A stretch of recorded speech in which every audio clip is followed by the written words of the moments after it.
Malam kelam.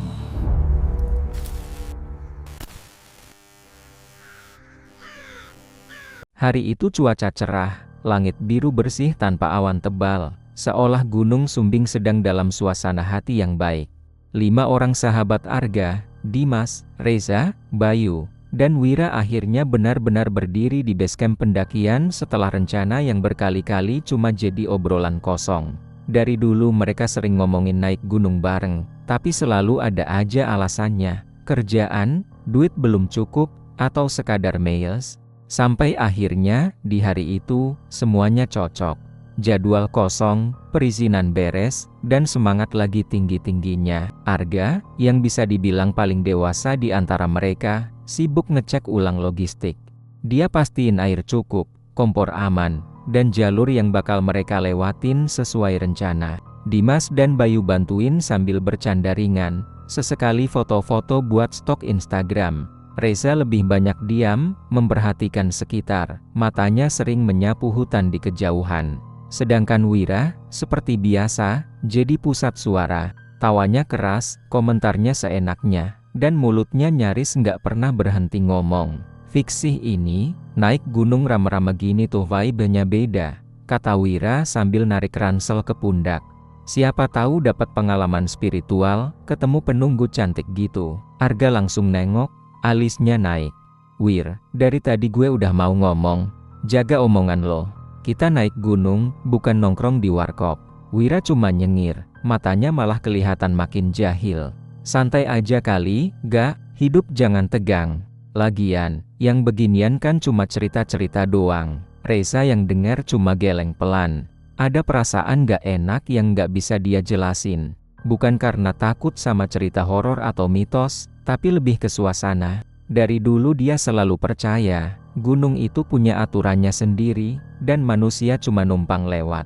Tapi dia milih diam, gak mau ngerusak suasana di awal pendakian. Langkah pertama mereka di jalur pendakian masih terasa ringan. Jalurnya jelas, tanah padat, dan masih sering berpapasan sama pendaki lain yang turun atau baru naik. Suara tawa dan obrolan masih ramai. Sesekali terdengar salam dari pendaki lain, disambut anggukan atau senyum singkat. Wira tetap jadi yang paling cerewet. Serius deh, katanya sambil ketawa. Kalau beneran ada yang nungguin gunung ini, kasihan juga ya hidupnya di sini terus. Dimas langsung nyeletuk, lo nggak capek ngomong terus? Nafas dulu kek, justru biar nggak capek, ngobrol, jawab Wira santai. Semakin lama mereka naik, jalur mulai menanjak. Napas mulai berat, obrolan mulai berkurang. Tapi mulut Wira masih aja aktif, meski sekarang diselingi helaan napas panjang. Candaan-candaannya mulai nggak jelas arahnya, kadang nyenggol hal-hal yang menurut Arga udah kelewatan. Beberapa kali Arga nengok ke belakang, mastiin semua masih rapi dan nggak kepisah. Pepohonan mulai rapat. Cahaya matahari yang tadi terang sekarang terpotong-potong oleh daun dan ranting. Suasana berubah jadi lebih sejuk, bahkan cenderung dingin. Angin berembus pelan, bikin dedaunan berdesir dengan suara yang anehnya terasa terlalu jelas. Wira sempat berhenti, nengok ke kiri kanan. Buset, ini hutan kok jadi serem gini ya? Katanya sambil ketawa kecil, kayak setting film horor. Nah, makanya jaga omongan, kata Arga lagi, nadanya lebih tegas. Wira angkat tangan tanda nyerah, tapi cuma sebentar. Gak sampai 5 menit, dia udah mulai lagi. Kali ini dia bahkan ngomong sambil nengok ke arah hutan. Kalau mang ada yang dengar, ya maaf-maaf aja lah ya. Namanya juga manusia, kadang mulut suka kepleset. Reza berhenti melangkah. Dia nengok ke arah Wira, wajahnya serius. Wir, jangan ngomong gitu, lo nggak tahu siapa aja yang dengar. Wira ketawa, tapi ada jeda sepersekian detik sebelum tawanya keluar. Tenang, Re. Gue masih hidup sampai sekarang kok. Mereka lanjut jalan. Tapi sejak itu, Reza mulai ngerasa nggak nyaman. Beberapa kali dia ngerasa seperti ada suara langkah lain selain langkah mereka. Saat dia nengok ke belakang, cuma ada jalur kosong dan pepohonan diam. Nggak ada siapa-siapa. Dia nyoba mikir positif. Mungkin cuma suara ranting patah atau hewan kecil. Menjelang siang, jalur makin sepi. Pendaki lain hampir nggak ada. Suara manusia berganti jadi suara alam sepenuhnya. Nafas mereka makin berat, keringat bercampur dingin. Bayu sempat berhenti, minum, dan ngelap muka. "Ini kok suasananya beda ya?" katanya pelan. "Entah kenapa gue ngerasa kayak sunyi banget." Dimas ketawa kecil. "Namanya juga gunung, Yu, mau rame kayak mall." "Iya, tapi biasanya nggak gini," jawab Bayu. "Kayak terlalu sepi." Wira malah nyeletuk. "Mungkin lagi pada tidur siang yang nungguin gunung ini." Arga langsung noleh. Tatapannya tajam. "Gue serius, Wir. Kalau lo masih ngomong ngawur, mending lo jalan paling depan sendirian." Wira mengangkat bahu, kali ini nggak ngebantah. Tapi ekspresinya tetap nggak nunjukin rasa bersalah. Waktu terus jalan. Matahari mulai condong ke barat. Cahaya berubah jadi keemasan, tapi di dalam hutan malah makin redup. Reza beberapa kali nengok ke belakang lagi. Perasaan dia makin kuat, seperti ada yang mengawasi dari kejauhan. Bukan dengan niat menyerang, tapi mengamati, menilai. Sesekali angin berhembus lebih kencang, bikin daun-daun bergoyang serempak. Di momen-momen tertentu, Reza bisa bersumpah dia dengar suara bisikan samar. Tapi tiap dia fokus, suara itu hilang, seolah cuma ada di pikirannya. Menjelang sore, mereka akhirnya sampai di area camp. Tempatnya cukup lapang, tanah relatif datar, dan ada beberapa bekas-bekas tenda pendaki sebelumnya. Tapi entah kenapa, tempat itu terasa asing. Padahal secara logika, ini cuma spot istirahat biasa. Mereka langsung sibuk. Arga dan Dimas pasang tenda, Bayu nyiapin air, Reza bantu sebisanya. Wira duduk di atas ranselnya, ngelurusin kaki sambil ngeluh capek. "Gila, capek juga ya," katanya. "Tapi worth it lah." Pemandangannya mantap. Kabut mulai turun pelan. Awalnya tipis, cuma kayak asap halus yang lewat di antara pohon. Tapi lama-lama makin tebal, bikin jarak pandang berkurang. Suara hutan berubah. Lebih sunyi, tapi justru terasa berat. Kayak ada sesuatu yang menekan udara. Reza berdiri agak menjauh dari tenda, menatap ke arah jalur yang tadi mereka lewati. Kabut menutupinya perlahan. Ada rasa dingin yang bukan cuma karena suhu. Jantungnya berdetak lebih cepat. "Rey, ngapain bengong?" tanya Bayu. Reza menoleh. "Nggak tahu, perasaan gue nggak enak aja." "Ah, paling capek," jawab Bayu, berusaha santai. Sementara itu, Wira masih aja ngomong. Kali ini suaranya lebih pelan, tapi tetap dengan nada bercanda. Kalau nanti malam ada yang ganggu, jangan nyalahin gue ya." Arga menegakkan badan. "Justru lo yang paling mungkin disalahin." Wira ketawa, tapi tawanya terdengar hambar. Sejenak, dia melirik ke arah hutan. Ada kilatan aneh di matanya, seperti rasa nggak nyaman yang cepat dia tepis sendiri. Matahari akhirnya benar-benar tenggelam. Gelap datang pelan tapi pasti. Lampu-lampu headlamp mulai dinyalakan. Kabut kini menyelimuti area camp, bikin semuanya terlihat samar dan nggak jelas. Suara alam kembali mendominasi, tapi ada jeda-jeda aneh di antaranya, seolah hutan sedang menahan napas. Tak satu pun dari mereka menyadari, sejak langkah terakhir mereka sebelum mendirikan tenda, ada sesuatu yang ikut berhenti, mengamati, menunggu, dan sejak saat itu, Gunung Sumbing tidak lagi sekadar menjadi tempat pendakian bagi mereka. Mereka mungkin masih tertawa, masih merasa aman, masih menganggap semuanya baik-baik saja. Tapi jauh di dalam hutan yang tertutup kabut, ada mata-mata tak terlihat yang mulai memperhatikan satu persatu. Dan tanpa mereka sadari, pendakian ini baru saja berubah arah. Malam turun cepat di Gunung Sumbing, jauh lebih cepat dari yang mereka kira. Langit yang sore tadi masih menyisakan cahaya jingga kini berubah jadi hitam pekat, tanpa bintang, tanpa bulan. Kabut yang sejak sore turun pelan sekarang makin tebal, merayap di antara pepohonan, masuk ke sela-sela tenda, bikin udara dingin menusuk sampai ke tulang. Api kecil dari kompor sudah lama mati, menyisakan bau gas dan tanah lembab yang bercampur jadi satu. Suara hutan jadi semakin jelas saat semua aktivitas manusia berhenti. Bukan suara yang ramai, tapi justru suara-suara kecil yang biasanya tertutup obrolan. Serangga berbunyi nggak beraturan, seperti saling sahut tapi nggak pernah nyambung. Angin sesekali lewat, bikin dedaunan bergesek pelan, tapi di sela-selanya ada bunyi lain. Bunyi yang nggak bisa langsung dijelasin. Kadang seperti napas berat, kadang seperti langkah kaki yang pelan tapi sengaja. Di dalam tenda, mereka berusaha tidur. Arga dan Dimas sempat ngobrol sebentar, tapi lama-lama suara mereka mengecil, lalu hilang. Reza sejak awal cuma diam, memejamkan mata tapi pikirannya nggak tenang. Bayu akhirnya tertidur paling akhir, sementara Wira masih sempat nyeletuk 1-2 candaan receh sebelum akhirnya capek sendiri. Sekitar jam 11 malam, Bayu tiba-tiba kebangun. Awalnya cuma karena dingin. Dinginnya beda, bukan dingin biasa karena udara gunung, tapi dingin yang bikin dada sesak, seperti ada sesuatu yang nyedot kehangatan dari tubuhnya. Bayu narik sleeping bag lebih rapat, tapi rasa dingin itu nggak hilang.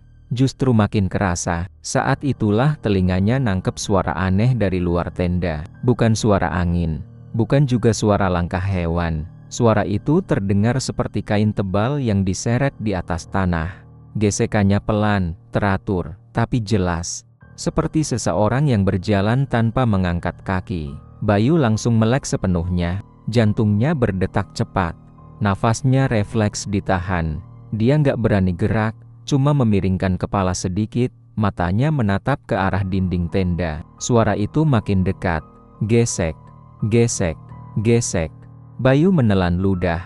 Tangannya gemetar saat pelan-pelan dia meraih resleting tenda. Cuma dibuka sedikit, sekecil mata kucing. Udara dingin langsung masuk, bercampur kabut tipis. Di luar, di antara pepohonan yang berdiri diam, ada sesuatu yang putih. Bayu merasa kepalanya langsung kosong. Sosok itu berdiri sekitar 5 meter dari tenda. Tubuhnya dibungkus kain putih kusam yang menjuntai sampai tanah. Kepalanya terbungkus rapat, tapi bagian wajahnya kelihatan hitam, seperti bekas terbakar. Matanya cekung dan gelap, menatap lurus ke arah tenda mereka. Yang bikin Bayu hampir teriak adalah caranya bergerak. Sosok itu nggak jalan, dia meloncat. Loncat pendek. Kaku, gak wajar, tapi tiap kali mendarat, kakinya terseret di tanah, menghasilkan suara yang tadi Bayu dengar. Pocong. Bayu langsung nutup mulutnya sendiri biar gak refleks teriak. Dadanya naik turun cepat, rasanya pengen pingsan. Tangannya buru-buru nyentuh kaki Dimas yang tidur di sebelahnya, diguncang pelan tapi panik. "Mas, bangun, bangun." Bisiknya nyaris nggak keluar suara. Dimas mengerang, belum sepenuhnya sadar. Arga dan Reza ikut terbangun karena gerakan di dalam tenda. Bayu cuma bisa nunjuk ke arah celah tenda. Matanya berkaca-kaca. Arga nengok keluar. Detik itu juga, wajahnya tegang, rahangnya mengeras, tangannya refleks mencengkeram sleeping bag. Pocong itu sekarang berdiri tepat menghadap tenda, jaraknya makin dekat. Kepalanya miring sedikit, seperti sedang memperhatikan siapa saja yang ada di dalam. Angin berhenti. Suara serangga mendadak hilang. Hutan seperti mati. Gak ada yang berani bergerak. Gak ada yang berani ngomong. Wira yang akhirnya sadar cuma bisa melotot, mulutnya terbuka tapi gak keluar suara. Semua candaan dan keberaniannya seolah hilang begitu saja. Beberapa detik terasa seperti menit. Lalu, tanpa suara apapun, pocong itu berhenti bergerak. Tubuhnya diam, kaku, lalu perlahan memudar, seperti diserap kabut. Dalam hitungan detik, sosok itu lenyap begitu saja, meninggalkan hutan yang kembali sunyi. Bayu langsung terduduk, nafasnya terengah. Dimas meremas lengan Arga, suaranya gemetar. Itu tadi. Arga nggak jawab, matanya masih menatap keluar, seolah berharap itu cuma halusinasi. Belum sempat mereka sedikit tenang, suara lain muncul, tawa, pelan di awal, lalu makin jelas, cekikikan panjang, melengking, seperti suara perempuan yang sedang menertawakan sesuatu yang sangat lucu. Tapi nadanya salah, terlalu tinggi, terlalu tajam, bikin telinga sakit. Suara itu datang dari atas. Dimas dengan tangan gemetar nekat buka resleting tenda sedikit lagi, lebih lebar dari Bayu tadi. Kabut tipis berputar, memperlihatkan dahan-dahan pohon tinggi di atas mereka, dan di salah satu dahan, ada sosok perempuan. Bajunya merah menyala, kontras dengan gelapnya hutan. Rambutnya panjang, hitam, menjuntai menutupi hampir seluruh wajah. Tubuhnya melayang, kakinya nggak menapak dimanapun. Dia tertawa sambil mengayun pelan, seperti boneka yang digantung. Kuntilanak merah. Tawanya makin keras saat menyadari mereka melihat ke arahnya. Perlahan, sosok itu berhenti mengayun, lalu menunduk, kepalanya terangkat sedikit. Dari sela rambutnya, tampak senyum lebar yang gak manusiawi. Bayu merasa perutnya mual. Perlahan, kuntilanak itu turun. Bukan jatuh, tapi melayang turun dengan gerakan halus yang bikin merinding. Kakinya menyentuh tanah tanpa suara. Dia berdiri tepat di depan tenda Wira. Wira yang posisinya paling dekat langsung kaku. Badannya tegang, matanya membesar. Nafasnya terhenti saat wajah sosok itu mendekat ke arah tenda. Jaraknya cuma beberapa senti dari kain tipis yang memisahkan mereka. Rambut hitam itu bergerak pelan, seolah tertiup angin yang gak mereka rasakan. Dari balik rambut, suara serak keluar, pelan tapi jelas. Kotor. Satu kata itu terasa berat, seperti dilempar langsung ke kepala mereka. Wira gemetar hebat.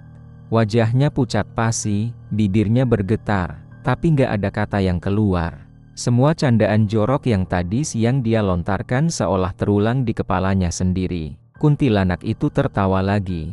Kali ini lebih pelan, lebih dekat, seolah tepat di telinga mereka. Lalu, sama seperti pocong tadi, sosok itu perlahan menghilang, menyatu dengan kabut, menyisakan dingin yang makin menusuk. Hutan kembali bersuara, serangga berbunyi lagi, angin bertiup pelan, tapi suasana nggak pernah sama lagi. Di dalam tenda, nggak ada yang berani ngomong keras. Bayu menangis pelan tanpa suara. Dimas memeluk lututnya. Reza menunduk, bibirnya bergerak seperti membaca doa. Arga berusaha tenang, tapi tangannya gemetar hebat. Wira cuma diam, matanya kosong, menatap ke depan, keringat dingin mengalir di pelipisnya. Untuk pertama kalinya, dia benar-benar merasa takut. Malam itu nggak ada yang tidur. Mereka cuma duduk, bersandar, saling mendekat, menunggu waktu bergerak. Setiap suara kecil bikin jantung mereka loncat. Setiap hembusan angin terasa seperti pertanda, dan di tengah kabut gunung sumbing yang tebal, mereka semua sadar satu hal yang sama. Pendakian ini sudah salah sejak awal, dan malam itu baru permulaannya. Pagi datang tanpa benar-benar terasa seperti pagi. Saat mata Arga terbuka, cahaya yang masuk ke tenda bukan cahaya hangat matahari, tapi cahaya pucat yang tertahan kabut.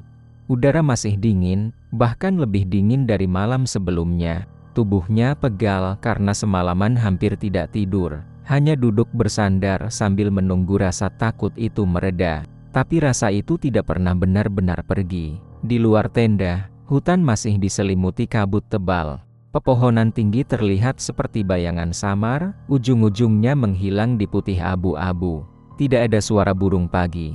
Tidak ada tanda-tanda kehidupan seperti biasanya. Hanya sunyi yang terasa berat. Satu persatu mereka bangun tanpa banyak bicara. Wajah-wajah pucat, mata sembab, dan gerakan yang kaku. Wira duduk paling ujung, memeluk lututnya sendiri. Mulutnya yang biasanya paling ribut kini tertutup rapat.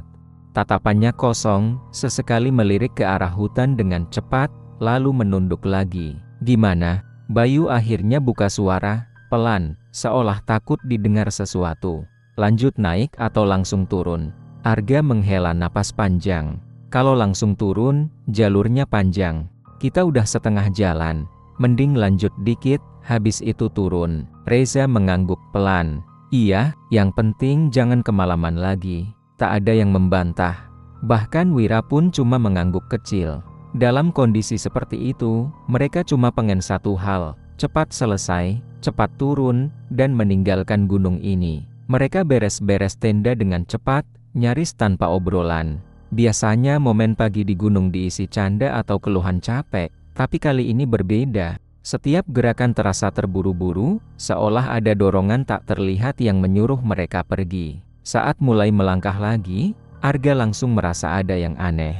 Jalur yang mereka lewati terasa berbeda. Padahal secara logika, ini jalur yang sama seperti kemarin. Tanahnya sama, pohonnya sama, tanjakannya juga sama. Tapi rasanya seperti berjalan di tempat yang asing. Kabut tidak juga menipis, padahal matahari sudah naik cukup tinggi. Cahaya tetap redup, seperti tertahan oleh sesuatu di atas mereka. Beberapa kali mereka berhenti, melihat peta, mencocokkan tanda-tanda jalur. Semuanya terlihat benar. Tapi perasaan gak enak itu makin kuat. Ini harusnya udah lewat pos tadi, kan? Tanya Dimas sambil menoleh ke sekitar. Arga mengangguk. Iya, harusnya. Tapi pos itu tidak pernah muncul. Mereka jalan lagi. Menit berubah jadi jam. Keringat bercampur dingin. Nafas mulai berat. Tapi pemandangan di sekitar seperti tidak berubah. Batu besar di kiri jalur itu. Mereka merasa sudah melihatnya sebelumnya. Pohon dengan akar mencuat itu juga terasa familiar. Reza berhenti mendadak. Gak, kayaknya kita muter. Arga menoleh. Jantungnya langsung turun. Batu dan pohon yang ditunjuk Reza adalah tempat yang mereka lewati hampir 1 jam lalu. Kok bisa? Gumam Bayu. Kita nggak belok kemana-mana. Wira mengusap wajahnya kasar. Ini nggak bener. Mereka coba menenangkan diri. Mungkin salah ingat. Mungkin kabut bikin orientasi kacau. Mereka lanjut lagi, kali ini lebih hati-hati. Arga memimpin, Reza sesekali menandai jalur dengan ranting. Tapi tetap saja, semakin siang, semakin jelas mereka benar-benar muter di tempat yang sama. Tidak peduli jalur mana yang dipilih.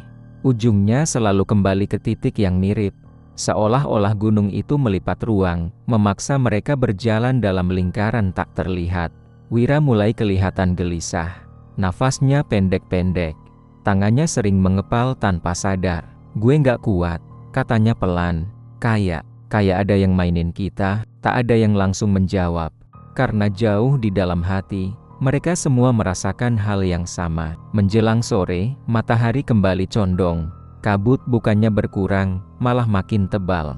Jarak pandang tinggal beberapa meter. Mereka sadar, kalau terus berhenti, malam bakal datang lagi. Dengan ragu dan ketakutan, mereka sepakat untuk terus jalan meski cahaya mulai menurun. Headlamp dinyalakan lebih awal. Cahaya putih memotong kabut, tapi ujungnya langsung lenyap. Seperti ditelan sesuatu, dan saat langit mulai gelap sepenuhnya, sosok itu muncul. Awalnya mereka kira itu cuma bayangan. Di tengah jalur, ada siluet hitam berdiri diam. Tidak bergerak. Tidak bicara. Arga mengangkat tangan, memberi isyarat berhenti. Jantungnya berdetak kencang. Saat mereka mendekat beberapa langkah, siluet itu jadi lebih jelas. Seorang nenek berdiri di tengah jalur. Tubuhnya bungkuk, punggungnya melengkung tidak wajar. Rambutnya putih panjang, kusut, menjuntai sampai ke dada. Ia mengenakan kain lusuh berwarna coklat keabu-abuan, terlihat basah dan kotor. Seolah sudah lama menyatu dengan tanah. Wajahnya tertutup bayangan. Headlamp mereka tidak benar-benar menerangi mukanya, seperti ada sesuatu yang menolak cahaya. Neng, suaranya terdengar pelan, serak, tapi jelas. Mau ke atas ya? Nada bicaranya datar, tapi entah kenapa membuat bulu kuduk mereka berdiri semua. Seperti suara orang tua biasa, tapi ada sesuatu yang salah di dalamnya. Terlalu tenang, terlalu yakin. Tak ada yang langsung menjawab. Arah sini, lanjut nenek itu sambil mengangkat tangannya yang keriput dan menunjuk ke jalur kecil di samping. Lewat sini lebih dekat. Saat nenek itu tersenyum, dada Arga terasa ditekan. Senyumnya terlalu lebar. Bibirnya tertarik ke samping dengan cara yang tidak alami.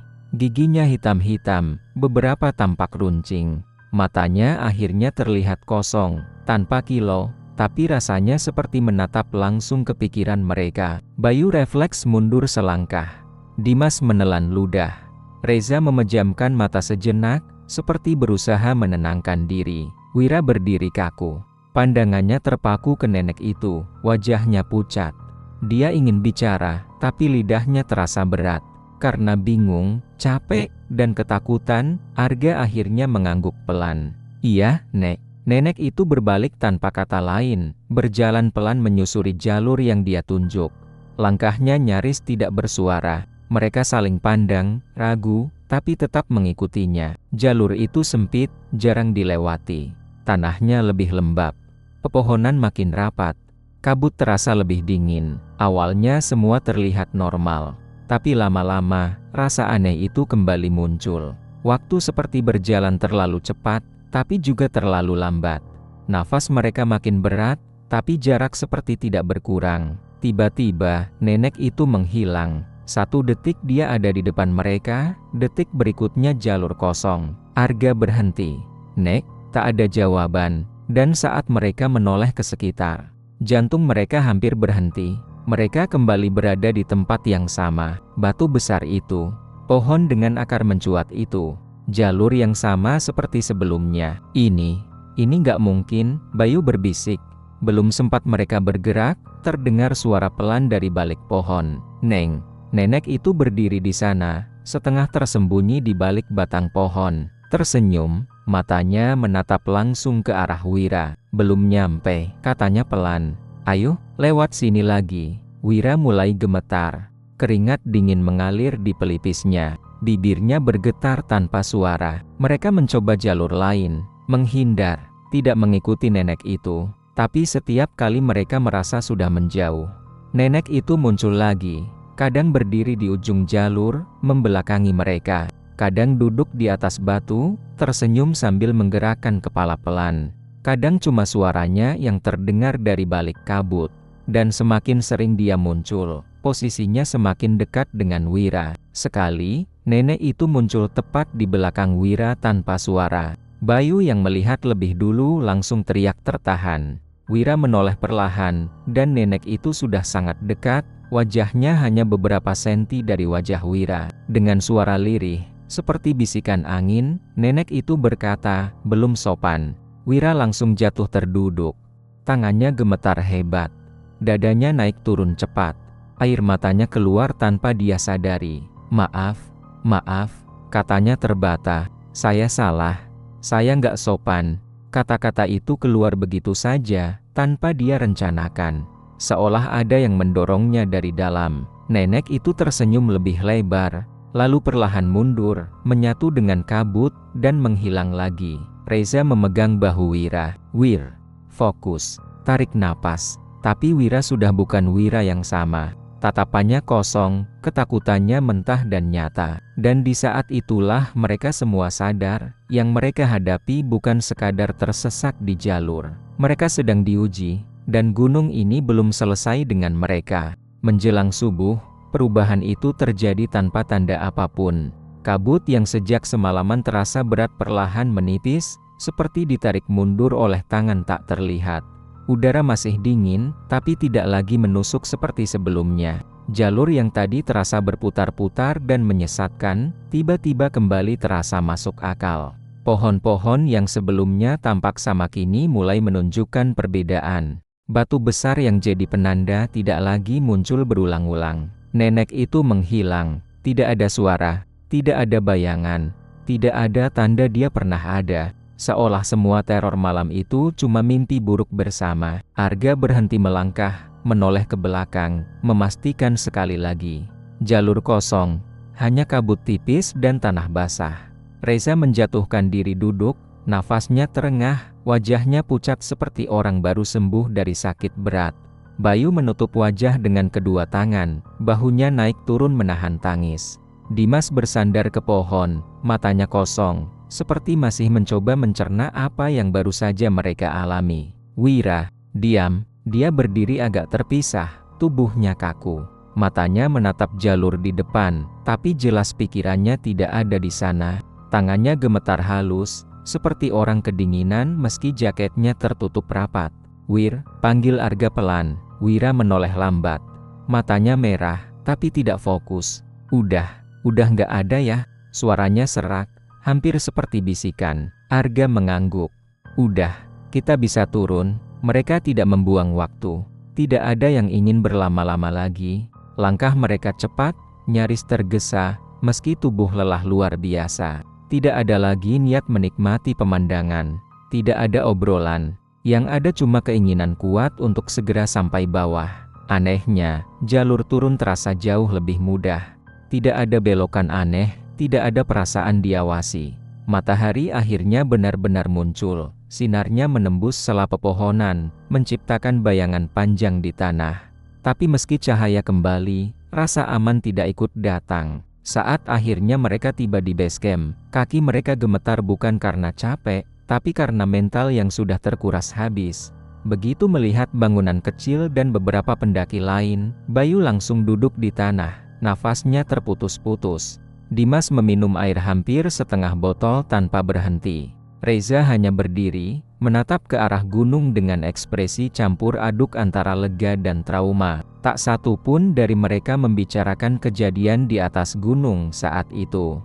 Seolah ada kesepakatan diam-diam untuk menunda kenyataan. Mereka pulang ke kota dengan suasana canggung. Di mobil, tidak ada musik, tidak ada candaan, hanya suara mesin dan sesekali helaan napas berat. Wira duduk di kursi belakang, menatap keluar jendela sepanjang jalan, tidak menanggapi apapun. Beberapa hari setelah itu, hidup berusaha kembali normal. Arga kembali kerja, tenggelam dalam rutinitas, mencoba meyakinkan diri bahwa semua sudah berakhir.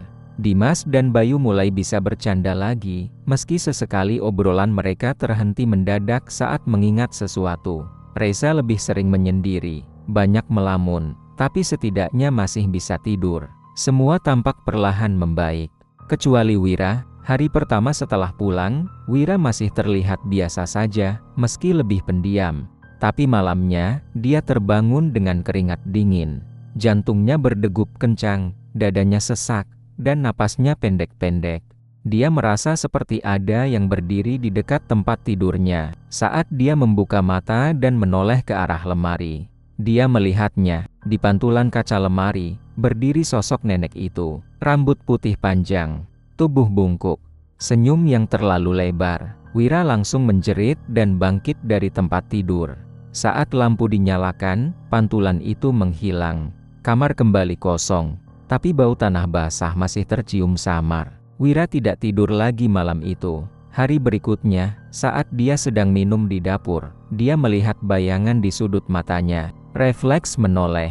Nenek itu berdiri di ujung lorong, setengah tertutup bayangan, menatapnya tanpa berkedip. Begitu Wira teriak, sosok itu lenyap lagi. Awalnya, Wira berpikir dia cuma kelelahan, trauma, halusinasi. Dia mencoba meyakinkan diri sendiri. Tapi hari demi hari, sosok itu makin sering muncul. Di kaca kamar mandi, berdiri di belakangnya saat dia sikat gigi. Di jendela, terlihat dari pantulan malam. Di ujung lorong rumah, duduk sambil tersenyum, selalu dengan senyum yang sama, senyum yang tidak pernah berubah. Malam-malam Wira jadi mimpi buruk tanpa jeda. Dalam tidurnya, dia selalu kembali ke Gunung Sumbing. Tapi kali ini dia sendirian. Jalur gelap, kabut tebal, tidak ada teman, dan dari kejauhan, nenek itu selalu muncul. Berjalan perlahan mendekat, tongkat kayu yang entah dari mana asalnya mengetuk tanah dengan suara pelan tapi jelas. Setiap langkahnya terasa seperti menghantam dada Wira. "Kamu belum minta maaf," kata nenek itu dalam mimpi. Suaranya masuk ke kepala Wira, bukan ke telinga. Wira mencoba lari, tapi kakinya berat. Tubuhnya seperti ditarik tanah. Saat nenek itu semakin dekat, senyumnya makin lebar, matanya makin kosong. Wira selalu terbangun sebelum nenek itu menyentuhnya, tapi rasa takutnya tertinggal. Tangannya gemetar, nafasnya kacau. Kadang dia teriak tanpa sadar. Beberapa hari kemudian, tubuh Wira mulai menyerah. Dia demam tinggi, badannya panas tapi tangannya dingin. Kepalanya pusing, matanya cekung. Dia sering melamun, berbicara sendiri. Ibunya mengira dia masuk angin atau kecapekan, tapi obat apapun tidak mempan. Di malam hari, Wira sering mengigau, "Maaf, maaf, aku salah." Kalimat itu keluar berulang-ulang. Nada suaranya bukan seperti orang sadar, tapi seperti anak kecil yang ketakutan. Suatu malam, Arga mendapat telepon dari Dimas. "Ga, Wira kenapa ya? Gue ke rumahnya barusan." Dia ngigau terus. Arga langsung terdiam. Perasaannya langsung jatuh ke satu kesimpulan yang sejak awal ingin dia hindari. Ini belum selesai. Arga datang ke rumah Wira malam itu juga. Begitu masuk kamar, hawa dingin langsung terasa. Bukan dingin AC, tapi dingin yang bikin bulu kuduk berdiri. Wira terbaring lemah, wajahnya pucat, bibirnya pecah-pecah. Matanya setengah terbuka, tapi jelas tidak fokus. "Wir," panggil Arga pelan. Wira bergumam, matanya bergerak liar. "Dia masih ada." Arga menelan ludah. Siapa? Nenek itu. Wira berbisik. Dia nggak pergi. Dia ikut. Saat itu, Arga merasa ada yang berdiri di sudut kamar. Dia tidak berani menoleh, tapi nalurinya berteriak. Udara terasa berat. Nafasnya jadi pendek. Wira tiba-tiba mencengkeram tangan Arga dengan tenaga yang entah dari mana datangnya. Gak, gue salah. Gue keterlaluan. Gue ngomong sembarangan. Arga menggenggam balik tangan Wira. Suaranya bergetar tapi tegas. Tenang, kita cari jalan keluar.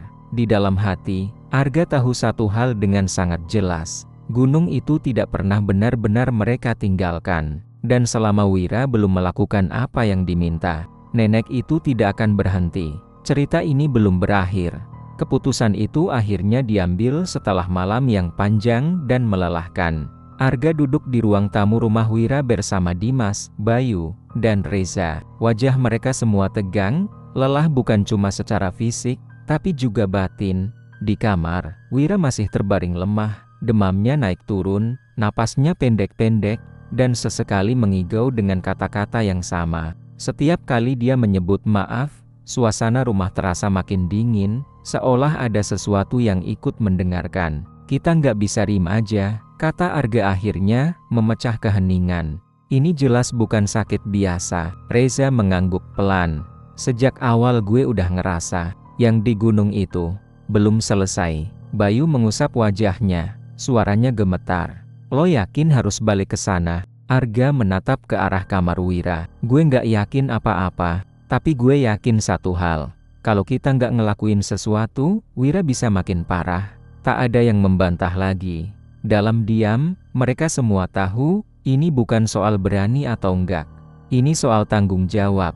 Soal kesalahan yang harus dibereskan. Keesokan paginya, mereka berangkat menuju kaki Gunung Sumbing. Wira dibawa meski kondisinya masih lemah. Tubuhnya diselimuti jaket tebal, wajahnya pucat, matanya cekung. Sepanjang perjalanan, dia lebih banyak diam, kadang memejamkan mata, kadang menatap kosong keluar jendela. Mobil melaju tanpa musik. Tak ada obrolan ringan. Setiap orang tenggelam dalam pikirannya sendiri. Gunung Sumbing terlihat dari kejauhan, berdiri tenang dan megah, seolah tidak pernah terjadi apa-apa. Tapi justru ketenangan itulah yang membuat dada mereka terasa berat. Sesampainya di area bawah, udara langsung berubah. Lebih dingin, lebih lembab. Angin berembus pelan, membawa aroma tanah dan dedaunan basah. Beberapa warga setempat melirik ke arah mereka, terutama saat melihat kondisi Wira yang harus dibopong pelan-pelan. Arga menghampiri seorang bapak tua yang sedang duduk di dekat warung kecil. Bapak itu menatap mereka lama, lalu pandangannya berhenti di Wira. Naik gunung ya? Tanyanya pelan. Arga mengangguk. Iya, Pak, kemarin. Bapak itu menghela napas panjang. Gunung itu nggak pernah minta banyak. Cuma sopan. Kalimat itu membuat Arga merinding. Seolah bapak itu tahu segalanya, tapi memilih tidak berkata lebih. Mereka tidak naik jauh. Cukup sampai area yang masih bisa diakses. Tempat banyak pendaki biasanya berhenti untuk berdor atau sekadar menenangkan diri. Arga membantu Wira turun dari mobil. Begitu kakinya menyentuh tanah, tubuh Wira bergetar hebat. Gak, bisiknya, dia ada di sini. Arga menahan napas. Tenang, kita di sini bareng-bareng. Mereka menuntun Wira ke sebuah area agak lapang, dikelilingi pepohonan. Angin tiba-tiba berhembus lebih kencang. Daun-daun berdesir, suara alam terdengar jelas, tapi tidak mengganggu. Justru terasa seperti sedang memperhatikan. Wira tiba-tiba berhenti. Tubuhnya melemah. Tanpa dikomando, dia jatuh berlutut di tanah. Tangisnya pecah. Bukan tangis keras yang histeris, tapi tangis berat, tertahan, seolah selama ini dia memikul beban yang terlalu besar. Bahunya bergetar, tangannya mencengkeram tanah. Maaf, suaranya gemetar. Aku salah. Arga dan yang lain mundur beberapa langkah, memberi ruang. Mereka tahu, ini bukan momen mereka. Wira menunduk dalam-dalam.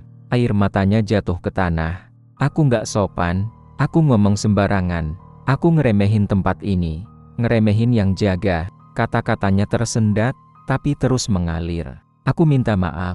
Beneran. Aku nggak ada maksud ngelecehin. Aku bodoh. Aku salah. Angin yang tadinya biasa saja tiba-tiba berputar kencang. Jaket mereka berkibar. Dedauan berjatuhan. Kabut tipis mulai turun perlahan, merayap dari sela-sela pohon. Wira menutup wajahnya dengan kedua tangan. Maaf, aku nggak akan ngulangin lagi. Maaf. Tangisnya berubah jadi isakan kecil. Tubuhnya gemetar, tapi suaranya terdengar lebih jujur dari sebelumnya. Tidak ada candaan, tidak ada kesombongan. Hanya penyesalan yang mentah dan tulus. Arga merasakan bulu kuduknya berdiri.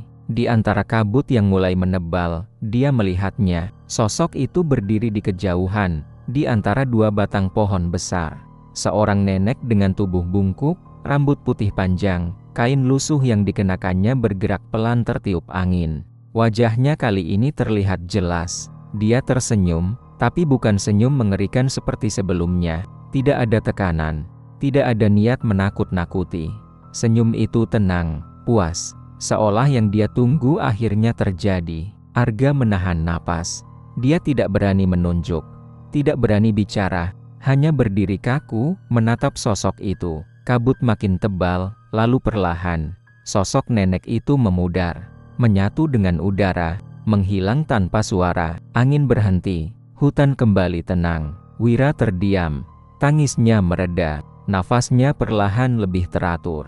Tubuhnya tidak lagi gemetar seperti sebelumnya. Dia masih berlutut, tapi bahunya mulai rileks. Beberapa menit berlalu dalam keheningan.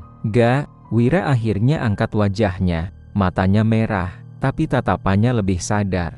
Gue ngerasa ringan. Arga mengangguk pelan. Iya, udah. Mereka membantu Wira berdiri.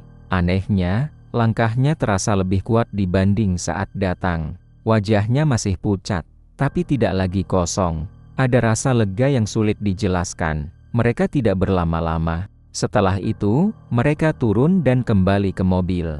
Sepanjang perjalanan pulang, suasana masih sunyi, tapi bukan sunyi yang menekan. Lebih seperti kelelahan setelah melewati sesuatu yang besar. Hari-hari berikutnya, perubahan Wira terlihat jelas. Demamnya turun. Mimpi buruknya berhenti. Dia bisa tidur nyenyak tanpa terbangun keringat dingin. Bayangan nenek itu tidak pernah muncul lagi di rumahnya. Lorong kembali terasa normal. Kaca hanya memantulkan wajahnya sendiri. Yang paling terasa adalah sikapnya. Wira yang dulu sembarangan bicara kini jauh lebih pendiam. Bukan murung, tapi lebih terkontrol. Dia lebih sering mikir sebelum ngomong. Candaan jorok yang dulu jadi kebiasaannya menghilang begitu saja. Saat ngobrol, dia lebih sering mendengar. Suatu sore, mereka berkumpul lagi, sekadar ngopi. Untuk pertama kalinya sejak kejadian itu, Wira tersenyum kecil. Gue nyadar satu hal, katanya pelan. Selama ini gue ngerasa bebas ngomong apa aja. Tapi ternyata, nggak semua tempat bisa diperlakukan kayak tongkrongan. Tak ada yang menertawakan. Mereka semua paham. Arga menatap teman-temannya satu persatu.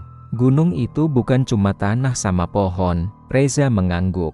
Ada yang jaga, ada yang dengar. Sejak saat itu, mereka sepakat satu hal. Gunung bukan tempat buat sembarang omong. Bukan karena takut, tapi karena hormat. Karena ada hal-hal yang mungkin diam, tidak menampakkan diri, tidak langsung menghukum, tapi sekali dilanggar, mereka tidak pernah lupa.